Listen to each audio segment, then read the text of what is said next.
Times live, तुमच्या विश्वासाचा आवाज।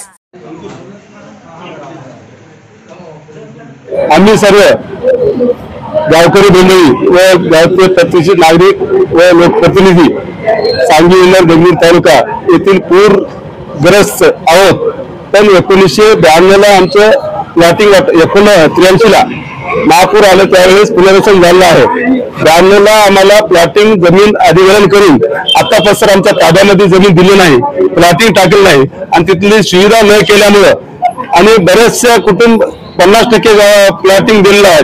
तेवढे तरी आम्हाला सुखसोयी करून दिलं तर 50% लोक आज जाण्यासाठी तयार आहेत।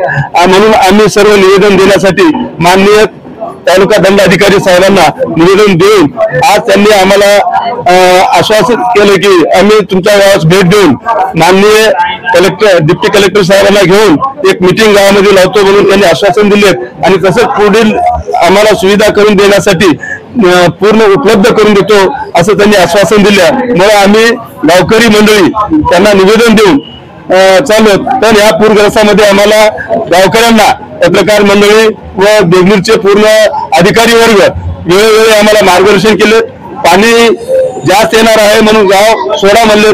आमचं गावातून बऱ्याचशा नागरिकांना व आमच्या भावंडांना काढून देखील त्यांचं शासनानं यापुढे अजून असंच पूरग्रस्त येण्याची पाळी आहे, वातावरण तसं आहे।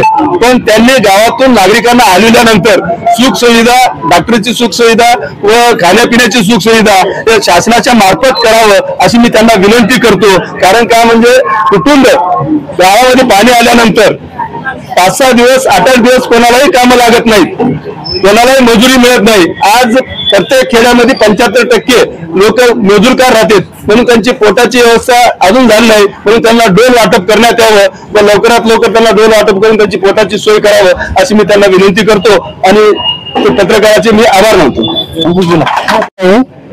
कारण आम्हाला आजपर्यंत काही फरक पडलेला नव्हता गावाला पुरानं वेळा घातलं, पण आज लेंडी धरण झाल्यामुळे त्या लेंडी धरणामुळे रावणगाव हसण्याची जी परिस्थिती झाली परवा त्याच्यापेक्षा अतिशय वाईट परिस्थिती आमच्या सांगली गावाला येऊ शकते।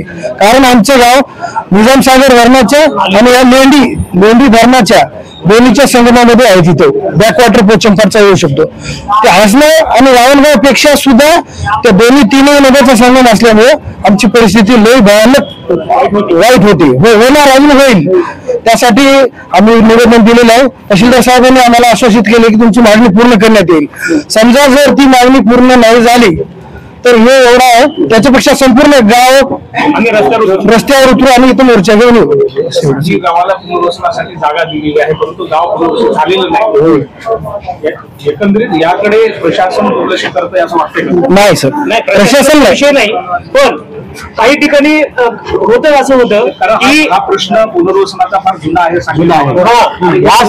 व्हायला पाहिजे होता परंतु आज संकट आलं आणि गाव बेघर होऊ लागले। पण याच्यानंतर काय, याच्या अगोदर असं होतं 1989 ला ही प्लॉटिंग अलॉटमेंट झाली होती, त्यानंतर काही लोकांनी त्याच्याकडे दुर्लक्ष केलं। काही काळानंतर म्हणजे 10 वर्षाचा काळ गेला, त्याच्यामध्ये 10 वर्षाच्या नंतर तिथले जे शेतकरी आहेत त्या शेतकऱ्यांनी शेती कसायला सुरुवात केली आणि ज्या ठिकाणी जेव्हा कधी असा प्रश्न आला पुराचा तेव्हा ते तिथं गेल्यानंतर त्यांना काही गुपचूप पद्धतीने एक मावेजा देऊन पैसे देऊन नाही प्लॉट आम्हाला अलाउड करण्यात आलेला नाही, नाही दिलेली नाही, जागा दिलेली नाही, मंजूर यादी फक्त 364 पुनर्वसनासाठी जमीन दिलेली होती। पुनर्वसन केल्यानंतर शासनाची सुद्धा जबाबदारी असते। ज्यावेळेस त्यांनी प्लॉटिंग वाटप करा, प्लॉटिंग वाटप केल्यानंतर आम्ही सुविधा दिल्यानंतर आम्ही जातो म्हणून त्यांना तसं करून देतो। तसं वेळोवेळी त्यांना 2-3 वेळेस निवेदन सुद्धा दिलेलं आहे।